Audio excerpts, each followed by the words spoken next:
Alright, so we're going to begin tonight Parashat Metzora, which is really a continuation of Tazria.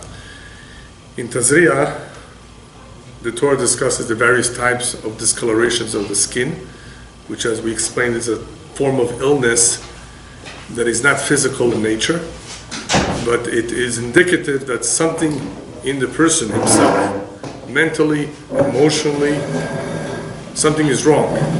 Something needs immediate attention. And in those days, in a miraculous way, Hashem sent a message to the individual who was afflicted that this has to be dealt with. It is very serious. In Parashat Metzora, there's more of an emphasis on the rehabilitation of this individual, how he cures himself, how he recovers from what he had. But there's also a discussion of various types of discoloration on the walls of one's home, as well as in one's clothing. As I explained in the past, this was a gradual message that did not come at once, but little by little, this individual who had a problem was notified that he has something that needs to be dealt with. And usually, of course, we're talking about some character flaw. So depending on whether it was on the wall, or in one's clothing, or in one's physical body, it represented something different. I would like to mention what the Zohar says about this. Because the Zohar touches on a point that is mentioned in the Torah, then when the Jewish people will come to Israel for the first time after leaving Egypt, they will find negaim, they will find discolorations in the walls of the homes of the Canaanites. So these are homes that they're going to take over, they're going to inherit the land, and right away they're going to find a discoloration, which means that they have to start undoing what was built. They have to remove the paint, stones, and eventually have to remodel the home. So they're stuck, in a sense, with a lot of work as soon as they come to Israel. But why should there be a discoloration as soon as they arrive? They've done nothing wrong yet. Remember, the discoloration, the tzarat, is an indication of some problem, a spiritual problem, a spiritual illness. And here they're being told, in a sense, the Torah is saying, you will find. Even though the Torah is telling us, in the event you see it, these are the steps that you need to take to remedy the situation. But the language that is used appears to be that it is a promise. You will find for sure. Why? So the Zohar says that this was in order for the Jews to find the hidden treasures that the Canaanites would have stored away, fearing that the Jews will take it all away. So they figured, we will bury it into the walls, cement it, cover it. They will never know of it, and eventually maybe we'll come back and get it. This was the best place for them to hide their treasures. So here the Torah is telling us, you know what? You're going to find some treasures. You're going to find a discoloration, which is going to force you to remove some of those stones, and you will find a treasure. The question is, there's no other way for Hashem to deliver their treasures to us. Of course, this is an act of kindness, treasure, good. But is that the only way? By breaking those homes, by starting all over again, by having to rebuild them? But what is clear from all of this is the famous saying in various languages, some blessings are in disguise. There are certain things that happen in our life that are in reality blessings in disguise. So here, we're being troubled by having to undo some of those walls, having to take them apart, having to remove rocks, all this hard labor. For what reason? To find the treasure. A very important lesson then. Whenever you encounter a difficult situation in life, just remember, it could very likely be a blessing in disguise. In other words, even though you're going through this hard time, in the end you will see the benefit that you will derive from all that hard work. That's one idea. In order to understand this just a little bit better, I recently heard the story which I think illustrates this very, very well. there was this couple who decided to do teshuvah. In other words, to return to their Jewish roots and to adopt an Orthodox lifestyle, to observe the mitzvot. So what is the first thing they committed to?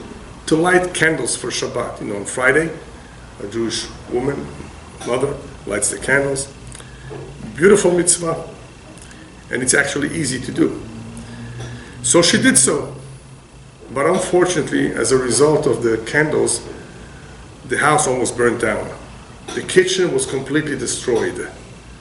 By the way, these things happen. You have to be very careful when you light candles, whether it's for Shabbat or whether it's for Hanukkah, that you are careful where you light them, and that in case it's a candle, it has a place where to fall, where it is safe. But it could be it was too close to the curtains. I'm not sure what happened, but it caused a tremendous amount of damage. They felt bad, not so much because of the fire. The house was insured. They felt bad that as a result of a mitzvah, here they were doing something good. It's their first commitment. Out of something good should happen, that's something so bad, something so damaging to the home. So anyway, the one who was going to do the repair work, the contractor, came to see the kitchen. As he's inspecting the kitchen, the work that needs to be done, he noticed that in one of the bedrooms, a very important beam was very, very weak. And had they been in that home a little bit longer, that whole roof would have fallen on top of them, God forbid. So look what happened. As a result of the fire in the kitchen, someone has to come do repair work to the kitchen, and in the meantime he discovers a more serious problem, a more dangerous problem.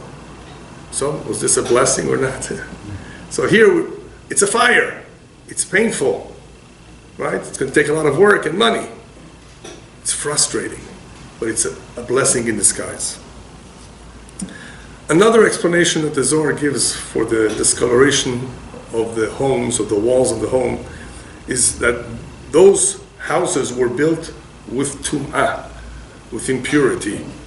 They were pagans, the inhabitants of the land. And Hashem did not want that the Jewish people should live in such homes that have absorbed impurity, that were built with impurity, because it's damaging to the soul. And therefore, indirectly, by placing those negaim, by bringing about that discoloration to the walls and forcing the Jews to remove the stones and the wood and rebuilding it in sanctity, hopefully then they will be starting off their life with Kedusha, with holiness. The idea behind this is very significant.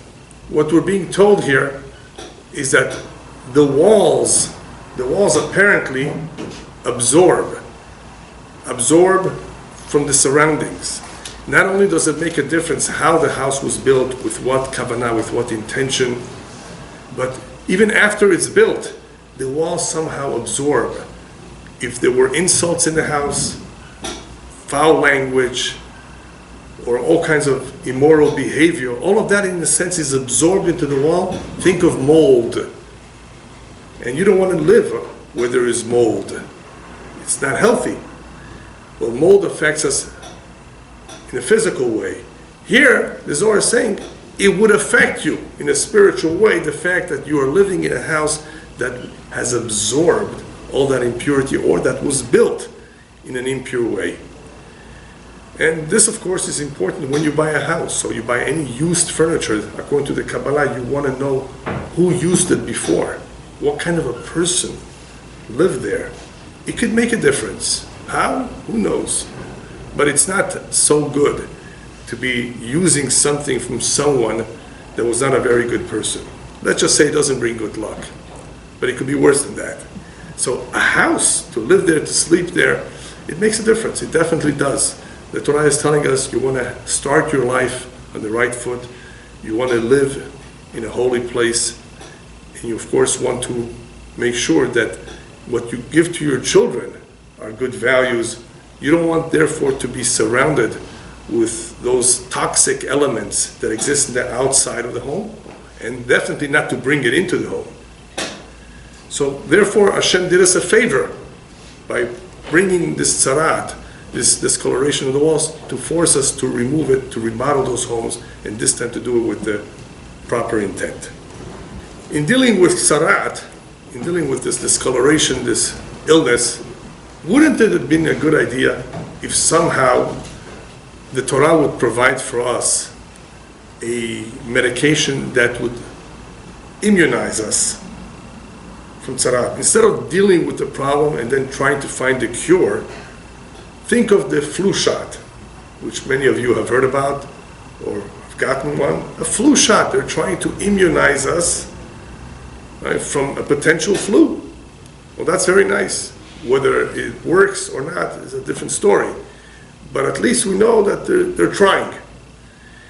Wouldn't it be a good idea if the Torah somehow provided us with something that would make us immune from tzarat to begin with? Instead of having tzarat and then looking for a cure and going about doing what the Torah prescribes, what about giving us something that we should never have to come onto something like that? We're talking about a spiritual illness now. But it's not so simple. Such a let's call it a tzarat shot instead of a flu shot does not really exist. Anyway, the reason why this is not so simple is because there's a big difference between tumah and kedusha. The rabbis tell us that for impurity to affect one, it could happen very easy, just by negiah. If someone touches something tameh, something impure, he can become impure. Very easy. To become a holy man requires a lot of work. One needs to swallow the kedusha. One needs to absorb that holiness in order for him to be transformed and to be elevated. So there's a big difference. It's much easier to do the wrong thing than to do the right thing. To do the wrong thing or to become unclean in this case is very easy. It can happen very easily to someone. So to immunize him completely, it's very difficult. As you've seen probably in the many buildings now, they have all those soaps, liquid soaps to wash your hands, to clean your hands all over the place, because we know that it's important for our hands to be clean. You touch money, you touched all kinds of things. You don't know who touched it before you.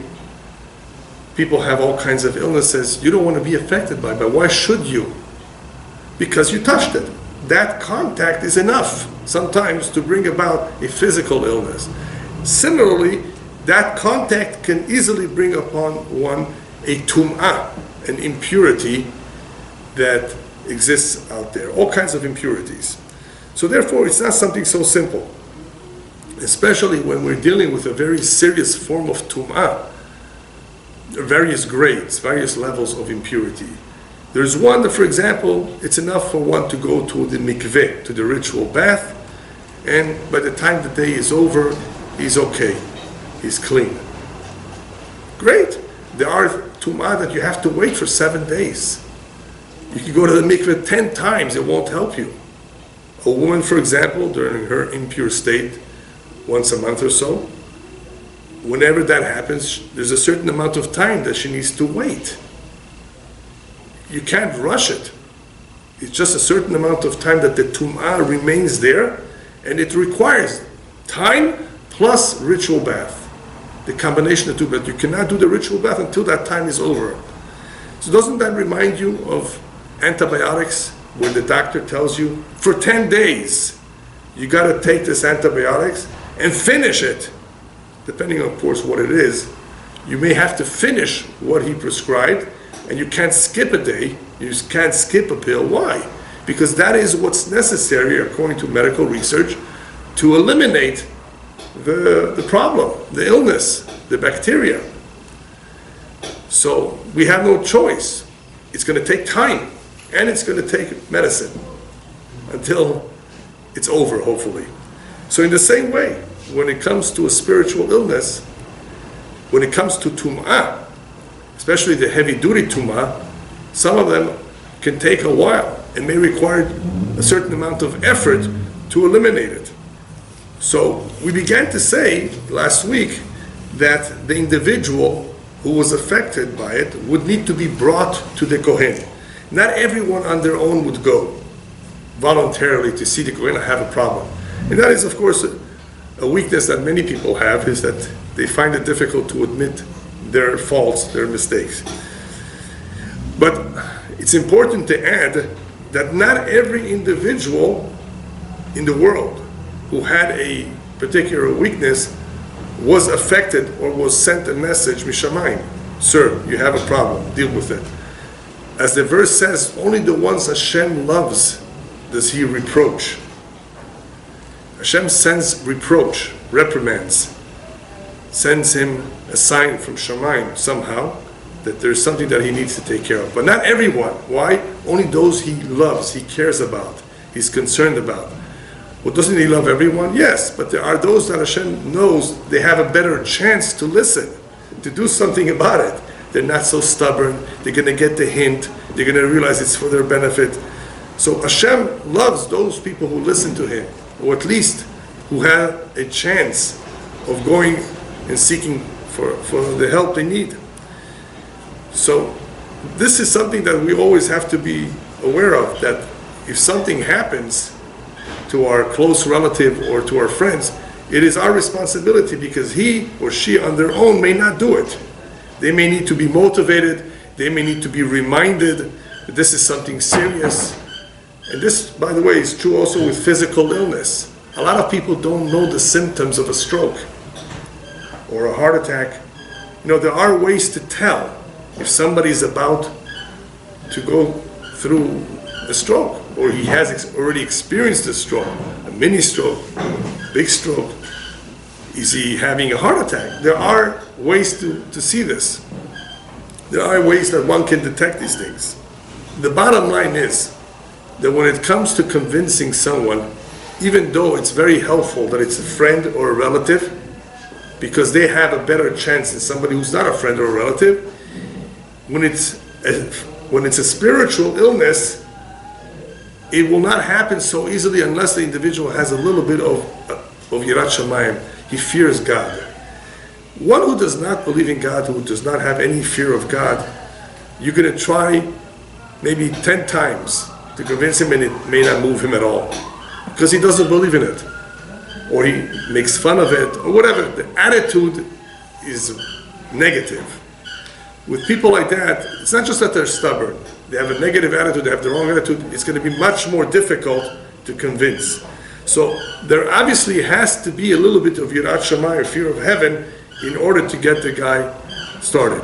That's why I said, from Shamayim, they're not going to just let everyone know. They're going to send a message one way or another to an individual who has a chance that he's going to do something about it, because he has good friends or the relatives who are concerned for him. He has a better chance to deal with it. Let me give you the following beautiful mashal, parable, that will show you how important it is for an individual to have, at the very least, a little bit of Yirat Shamayim, fear of heaven, in order for him to get started, in order for him to show any interest. There was a famous rabbi by the name of the Magid of Dubna. The Magid of Dubna, he was a Magid. In other words, he was a preacher, and he was known for his beautiful and intelligent mishalim, parables. He used parables, mishalim, to explain some of the more difficult concepts in the Torah. Beautiful, beautiful parables, and I highly recommend the book that contains all those parables, because they illustrate very, very vividly what the Torah is trying to tell us. Important messages.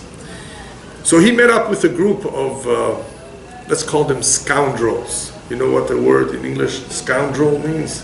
It's too difficult of a word. Let's see, rascals. People who are not serious, mockers. They make fun of everyone. Vagabundos, as we say in Spanish, you know, just not very serious young men that like to poke fun at everything that is religion, anything that's religious in nature. So they went over to the rabbi. They knew who he was. Rabbi, let's see you convince us to do teshuvah, to repent. Let's see you tell us a parable. Do something to get us motivated. You're known for that. Let's see if you can succeed in convincing us. Rabbi said, no chance in the world I can succeed with you guys. And I'll tell you a parable for that too. He says, you know, there's something called a mapuach in Hebrew, or in English, bellows. In Spanish, fuelle. You know what that is? Bellows. It's a instrument that the smith uses to blow air, pressurized air, to make the combustion stronger. Wherever there's fire and you need intense heat, you need to blow more air. And that extra pressurized directed air helps with the flame. So you know what I mean now? The bellows, mapuach. So he says, the parable is as follows. I have a bellow, but the problem is there's no spark, there's no fire. I can blow all day long and nothing will happen. In order for the bellows to work, you need to have at least a spark, you need to have some fire. Otherwise, all that air is not going to do anything. It says, you guys don't even have a spark in you. That spark in you is completely diminished, completely gone. Very, very sharp words. It says, no matter how much I blow, and no matter how much I talk to you, I can never get through to you. So this is pretty much what he was saying. You need to have a spark. You need to have a foundation of fear of heaven. Otherwise, how are we going to convince anyone of this truth? So, what does the Torah do with a Metzora? We're not going to go through all the details of what the Torah prescribes, because even though it's important, I've already covered it in other series, and it is not so relevant today. If somebody were to have a particular spiritual illness, we cannot use that particular prescription, which involves a hyssop and some birds and blood and water, all that formula. It would not work. But the goal is still a very important goal. The Torah is telling the Metzora, listen, you have to come to humility. You have to humble yourself. So we're going to prescribe for you a whole procedure which involves a certain amount of time. You're going to be out of the camp. You're going to have a lot of time to meditate and to think about what you've done wrong in life, how much you hurt people. We'll give you a lot of time, and you're going to be alone by yourself. So after that, of course, all kinds of things are going to be put together that will help him. And all those things, those items that are listed in the Torah, are symbolic. And what they have in common is to bring about humbleness. So the Torah is aiming for the Metzora to be a humbler individual, which will help him with lashon hara, gossiping, right, negative or derogatory speech against others. It will help him with his arrogance, and it will help him with his stinginess. Okay, perhaps he would need a speech or two as well, but the Torah prescribes a certain amount of time, and let's just call it a certain type of medication, which will hopefully reach this goal called humbleness. Humbleness, however, is a goal. You can't tell somebody who's, especially today, who's suffering from this kind of illnesses, be humble. Be humble. It is more easily said than done. Humbleness is a goal, and it's a very lofty goal, very noble goal, but it takes a lot of work until someone becomes noble. But the reason why people have a problem beginning to do any work on themselves in refining their character is not because humbleness is so difficult necessarily, is because in the early stages, they are what's called in Hebrew, tovel v'sheretz beyado. They'd like to have the cake and eat it too, as they say in English. Or as we say in Hebrew, em rotzim lirkod al shtei chatunot. They want to dance at two weddings at the same time. Which two weddings? The wedding of Tum'ah and the wedding of Kedusha. They want to do the right things, they want to pray, they want to observe the mitzvot, but they also want to enjoy life in a forbidden way. doing forbidden things. You can't do both. So the rabbis compare that to somebody who's going into the mikveh, tovel, he's immersing himself in the ritual bath that will cleanse him, but he's holding on to a dead animal, which is tumah, which is impurity. Let go of it. You want to be clean?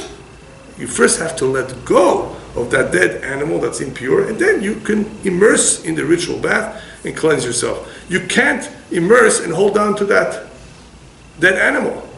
You cannot have the two lifestyles, one of holiness and one of evil or of impurity. It's impossible. Decide which one you want to be. And that is exactly what Elyahu Navi, Elyahu the prophet, told his generation, who was having trouble with this. Until when are you going to split your allegiance? That's my own translation. Until when are you going to split your allegiance in two camps? If God is the true God, then go with him. If your idol is the true God, then go with him. But you can't have both. You can't put on tefillin in the morning and in the afternoon go to pagan services. How could you do that? But people somehow do this. They want to have the two of them. And that's where people have a problem to begin with. Even those who have the Yirat Shamayim that I mentioned earlier, they do have that fear of heaven. They are afraid. They do realize this is the truth. That's great. But the problem is they want to have the cake and eat it too. They want to enjoy both lifestyles, and that's not possible. Today, life is more complicated than it was then. And what's funny is that today we have all the comforts that previous generations did not have. The standard of living is much higher, and you would think people would have less problems. But it turns out there are more problems today than what your grandparents had in their time. And what kind of problems I'm talking about? Mental and emotional problems, not necessarily physical problems, because they got rid of a lot of physical illnesses. Mental and emotional problems. People today are really, really struggling with mental and emotional problems a lot more than in the olden days. And when you're dealing with treatment, psychiatric, psychological, or whatever, the treatment for one individual will not be the same as for another individual, depending on what the problem is. There are all kinds of issues, so many broken homes, so many struggles that people have today that people in the past did not have. Something's going on today. But where does it all begin from? Where do all these troubles begin? We said last week, it all begins with the wrong histaklut, the wrong outlook, the wrong values. When people see life in a certain way, in the wrong way, that's where it all begins. Who told you to see life in this way? Quick example. A lot of people are stressed out and pressured when they have to marry off a child because, I got to spend $50,000 because my neighbor did, my friend did, my co-worker did. All these flowers are going to go to the garbage the following day. All that food that's left over is going to go to the garbage. You're feeding these people for just a couple hours. And because of that, you're going into debt.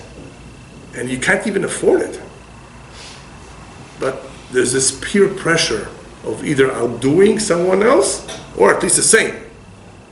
Well, why? What for? Isn't it more important to stay married than to get married? Why don't people invest much more in staying married than in just getting married? That getting married ceremony is only for a few hours. People are going to forget about it. They're going to forget what they had on the menu. Why spend so much on it? So you're dealing with the wrong priorities, which is a topic that I already discussed. So all this begins with istaklut lo nechona, when people have the wrong perspective. Their outlook is not right. How do they see life? Okay, so how do they see life? Let's take young people. A lot of young people, and even adults, but let's begin with young people. The reason why they see life the way they do, we're talking about Jewish people right now, who are supposed to be directed by the Torah. And had they been directed properly by the Torah, they would have less confusion in their life. All right. So what happens in the big world is that many, many Jews, and non-Jews of course, are ignorant. They're simply ignorant of another way of living their life. another way of doing things. Borut.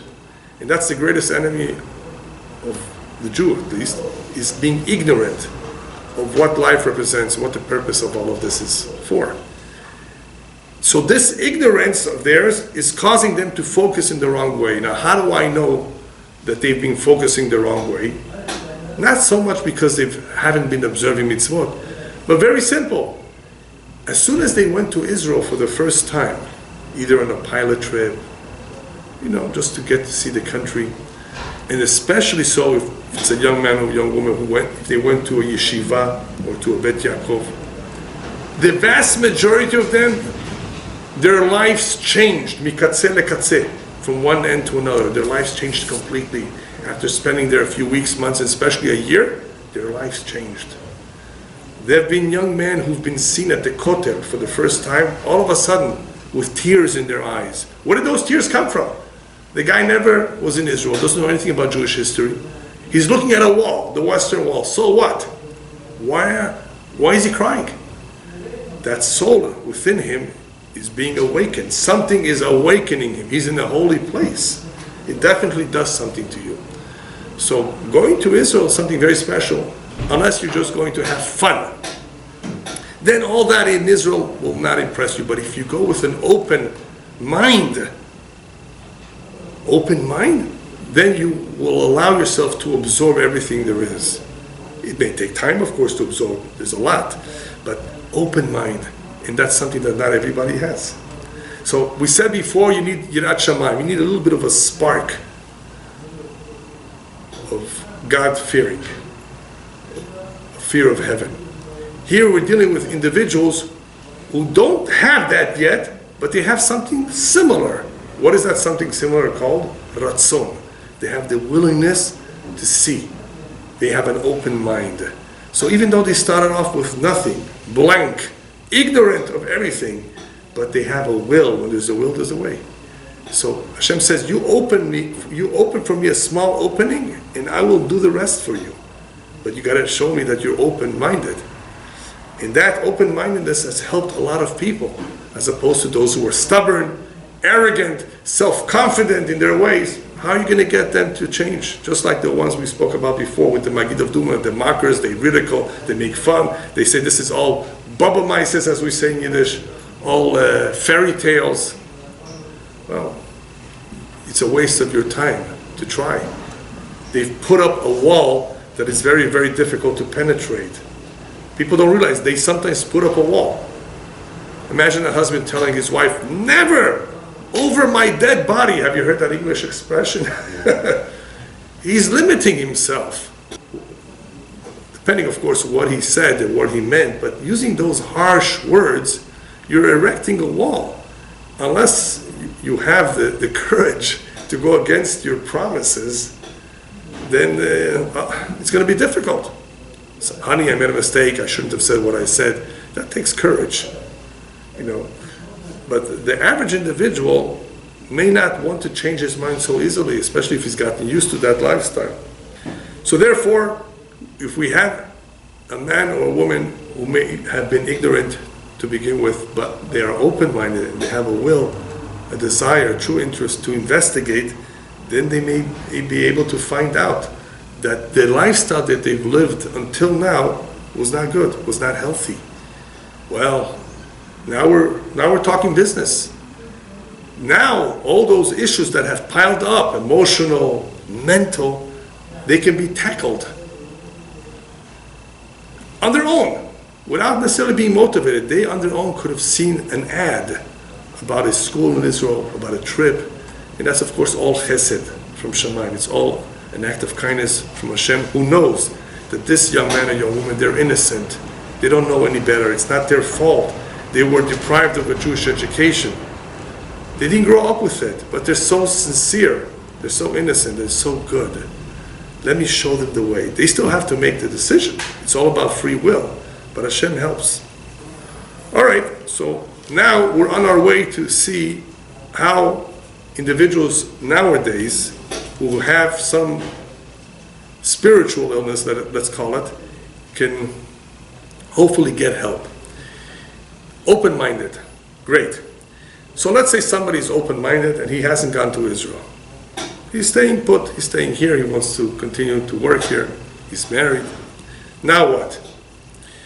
The rabbis very much encourage us that if we ever want to grow and change for the better, then we always should aspire. And they tell us as follows. A Jew should always aspire and ask himself, "Matai yagiu ma'asai le'maasei avotai Avraham, Yitzhak, v'Yaakov?" When will my deeds emulate the deeds of my forefathers? When will I be like my grandfather? When will I be like those great people who lived before us? So when we aspire to be like them, that gives us the motivation we need. That gives us the push and the drive. Continuous aspiration, sheifat midit, to continuously aspire to be a better person. If we don't have that aspiration, then where are we going to draw our motivation? The spouse can motivate sometimes, but not every moment. A friend, how often do they see you? Where are we going to get that inspiration and that motivation? We have to really believe in it, and we have to ask ourselves. It has to be our goal. There's a beautiful chapter in Tehillim, a very important statement that's made by David HaMelech in chapter 24, that I very much encourage everyone to look into it and understand well. Briefly, this is what he says. Mi ya'aleh behar Hashem?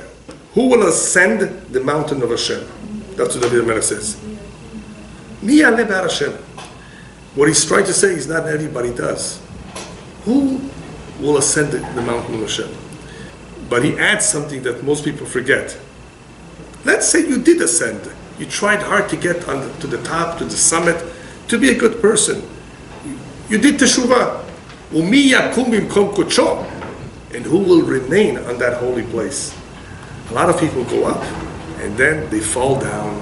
They can't hold on to it. That's one interpretation to those verses. In other words, don't think that just anybody can go up. And even those that do, they've succeeded. They've done teshuvah. They've made a commitment. How long will they hold on to it? How long will they stay bimkom kodsho? So here we have someone who does have the she'ifah, he does have the aspiration, he does work hard, and he does ascend to the mountain. He does accomplish. But not everyone will stay on top for too long.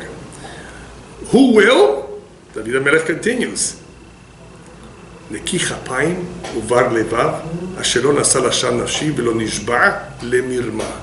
He mentions four things here. You know who has a good chance? One who has clean hands. I'm loosely translating it.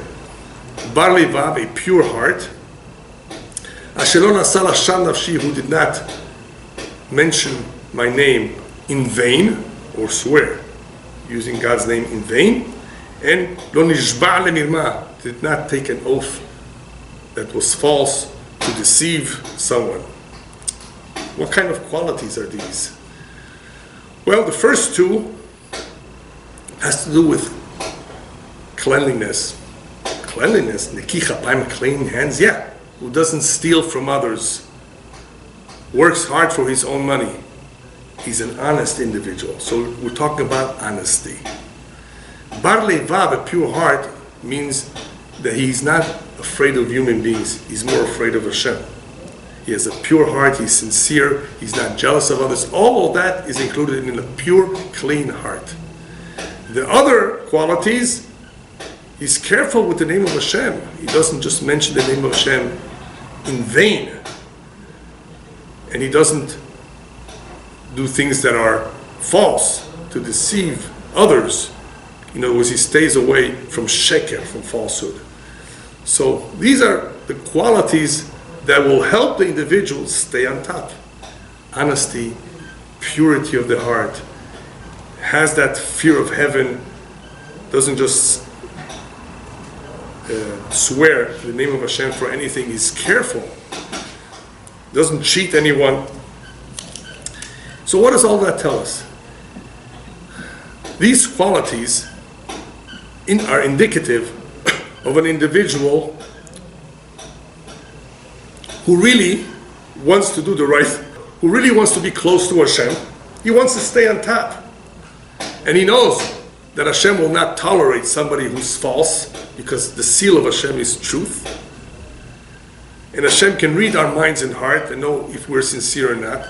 So Hashem says, these are the ones, these are the qualities. Not only will they ascend because they want to be close to me, they will also succeed in staying close to me. I'll make sure to help them because they have the foundation. All right. What does this tell us? That one of the more important qualities that Jews need to be careful with and to develop strongly is to realize that nothing is ours. Nothing is ours. Everything belongs to Hashem, and He gives it to whoever He wants to give it. Why did Hashem give him $10 billion? And this guy, he barely makes ends meet. How come $10 billion? What is he going to do with the $10 billion? People have these kind of questions. It's none of your business.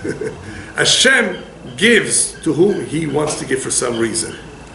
You don't need to be jealous about it. You don't question it. There's a reason for it.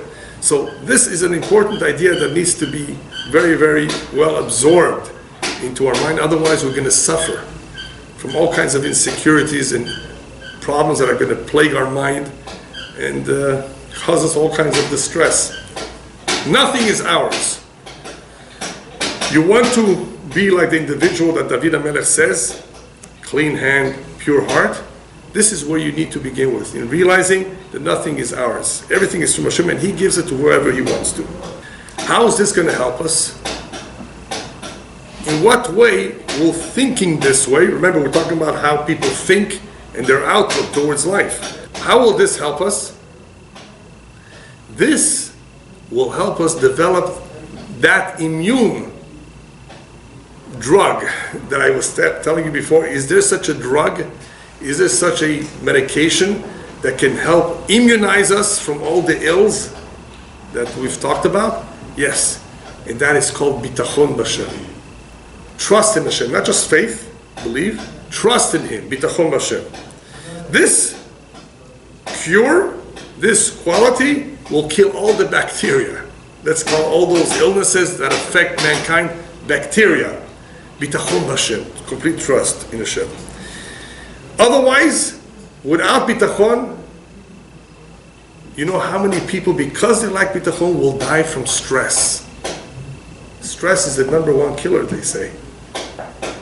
Stress brings all kinds of problems, causes a lot of problems to people. People suffer from high blood pressure because of all kinds of reasons. But stress is one of the culprits, an important factor that is really killing a lot of people.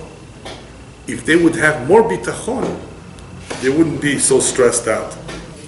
What about someone, I'm going to come back to bitachon soon. What about someone who has a particular weakness in character? There's all kinds of weaknesses. Let's just say someone who has a particular weakness. Let's take stinginess. After all, the Metzora did suffer possibly from stinginess. So let's take somebody who has this problem with stinginess, or anger management problem, laziness, any one of those, whichever you prefer. How is bitachon going to help him? Obviously, bitachon is a very powerful medication. It definitely is. But people have to also realize that if they have a weakness, first of all, that weakness that they were born with, fine, they were born with it, is designed especially for them, for this lifetime. This is what they need to deal with. This is their tikkun. This is how they're going to rectify their soul in this lifetime. I'm assuming here that this individual has come back in a reincarnation. He has lived already his life. And that is why the Kabbalah teaches that if one finds himself being pulled in a particular direction to do a mitzvah, it could be he came into this world to do that one mitzvah. That is why he's drawn to it. He's in love with it. He wants to do it.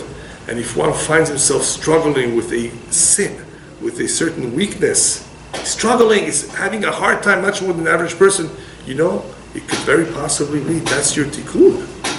If you succeed in dealing with this, you've accomplished everything you need to accomplish for the most part in this lifetime. So it could just be that this is the area that you have to work on very, very much. And Hashem will help you. So we get signs from Shamayim through netiyot, as they're called in Hebrew, through having inclinations, being inclined or prone to do certain things. Inclined is the right word, where one feels that he needs to struggle in a particular area much more than the average. Why? That could be your tikkun. That's what you need to rectify. Now, when we're talking about midot, character flaws, you should know it's a very, very big battle. It's a very difficult battle. It's not easy at all. It's not easy to work even on one midah, the more so to work on more midot, characteristics. So where do we begin? By doing battle with our evil inclination in trying to refine our character, in trying to rectify midah. It begins by having the proper hashkafa, the proper istaklut, the proper outlook. Without that outlook, the job, the battle becomes a lot more difficult. Because remember, we're not only dealing with a lack of motivation, which in itself is a problem. We're not only dealing with an individual who may be very, very rigid. We're dealing with the wrong outlook. That person's outlook has to change completely. What are we going to teach him? So coming back to bitachon, I'm going to give you right now an example of what bitachon does. How true bitachon, if a person achieves that, will change his outlook completely, 360 degrees, and it will help him in many, many ways. We're talking about trust in Hashem. So what does trust mean? That one's parnasa livelihood is from above, not because of our PhD, not because of our efforts. Everything is managed from above. How much you're going to earn to the penny, how hard you will need to work for that, where your profession will be, your job, how long will you have to drive. Everything is part of one's mazal, predestined from above for whatever reason. We rarely have anything to say on this matter. You could take 3 jobs, but if it's not meant to be, you're not going to make a penny more. If you have good mazal, you can work 1 hour a week, and you've made enough for the whole month, because you have good mazal. I'm sure you know people like that. 1 hour, and they sold a 10-carat diamond. And that 10-carat diamond, the profit, will last them for 6 months, not just 1 month. Yeah. How long did it take him to sell that 10-carat diamond? 5 minutes. The right buyer came in. It's called mazal. So people have to learn these things and realize that everything is from Shamayim except for Yirat Shamayim. Whether I have fear of heaven or not, whether I observe the mitzvah or not, that's up to me, free will. But parnasa, livelihood, that depends on Hashem. So Hashem decides how much we're going to earn and how we're going to earn it. All right. So let's say somebody has bitachon. He learned this lesson very well. I believe in Hashem. I trust in Hashem. That nobody can take away my parnasa because He provides it for me. But wait a minute, something happened to this guy. He was in a business. He had a hardware store on Pico Boulevard for 25 years. Let's use Pico. 25 years. That means he has a name, a reputation, customers, clientele. He's doing well. All of a sudden, he wakes up one day and he sees somebody opening up a shop right across the street from him, hardware store, same business. How is he going to feel? Terrible, huh? The average person would feel terrible. How dare he take away my business? So people who have no bitachon Hashem will be upset, will eat themselves up, will perhaps even curse and yell, and maybe even go to court. Who knows what they're capable of doing because they're so upset. They're ignorant. They have no right outlook about what this means. What does somebody who has bitachon do? This is meant to be. This is what Hashem wants me to have. If I'm supposed to have a certain amount of money, that guy across the street will not take away a penny from me. Whatever's coming to me, he can't touch. Whatever's coming to him, I can't touch. There is room for everyone. Someone who has bitachon Hashem will have a healthy outlook of something like this that for many people will be very painful. and they will struggle with it. So, is that all about bitachon? No. This guy has simple bitachon. Who has better bitachon than him? He goes over to the guy across the street, Mazal Tov, B'sha'a Tova, I want to wish you good luck. I'm very happy for you. That takes a lot of guts, no? It takes bitachon more than guts. One who has real bitachon has no problem wishing the guy good luck. Is that all? No, there's one who's even greater than this guy. He goes over across the street. Hi, my name is so-and-so. If you need any help, I have all the contacts. I'm willing to share them with you. Where I buy my goods for the best prices. How many people you know would do this? Very, very rare. It takes one who really, really is bar leivav, that David HaMelech says he has a pure heart. He has no fear of man, only fear of Hashem. I'm not afraid of anyone, I'm afraid only of Hashem. A pure heart, one who's clean, one who has no problems, no issue with this. His bitachon is therefore pure and very, very strong. But you know what this bitachon will do? Why is this bitachon so powerful that I said before, it will destroy all the bad bacteria, that it will immunize us? Because the rabbis tell us, real bitachon leads to simcha. It leads to happiness. One who has real bitachon will be happy. One who's really happy is because he has bitachon in Hashem. So bitachon and simcha go together. Who doesn't want to be happy? In order to really, really be happy, it's not easy. All kinds of things happen to us in life. The more bitachon we have in Hashem, the easier it will be for us to be happy. Just to finish up, one of the problems in this generation, as I've mentioned several times, is that people want to have a quick fix. You've heard of that? A quick fix. They take drugs, they take all kinds of vitamins, they want to boost their system with energy. I don't know what they're called, these things. Metabolism. No, all these things that give you more energy. Energy bars. Yeah, that's what it is. Energy bars. Quick fix. All kinds of vitamins and all kinds of things that they promise you that this is loaded with all kinds of vitamins. There's no such a thing as a quick fix. We know that. There's no shortcuts. But that's the reality. That's what people are saying these days. That's what they want. That's what they desire. And that's misleading them, because there is no such thing as a quick fix. You have to work hard. On top of that, we're living in a generation that the rabbis describe that there's no shame. There's tremendous amount of chutzpah, lack of respect for the elders, for the previous generation. There's no truth. People are not interested in the truth. Everything is fake, including people are fake. So spirituality is therefore not popular these days. To be spiritual, to be a refined person, to work on your character, that's not in style anymore. There's no fear of heaven. Even those who are observant, they're very weak in this area called Yirat Shamayim. So as a result of all of these factors, you have an increase also in the stress that this is causing, that this is bringing about. Because people don't really have direction. They're lost. They don't even realize it. They're part of a generation that is completely lost. In conclusion, what do we take from all of this?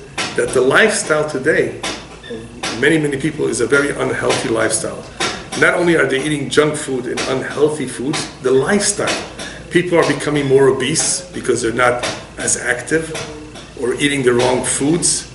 And because of that, health-wise, physically, they're not physically fit, they're not physically healthy. And that's causing the neshama to also be unhealthy. One affects the other. If the vessel, this physical vessel that we call the guf, is unhealthy, then the neshama cannot do all that hard work. As soon as there's a fast day, when is the fast over? People have asked me, when is Shabbat over? I say, why do you want the Shabbat to be over? Shabbat is beautiful. I want to smoke. So I need to know when Shabbat is over. They just got to get their hands on the cigarette. You see what is driving people, all this cravings that they have.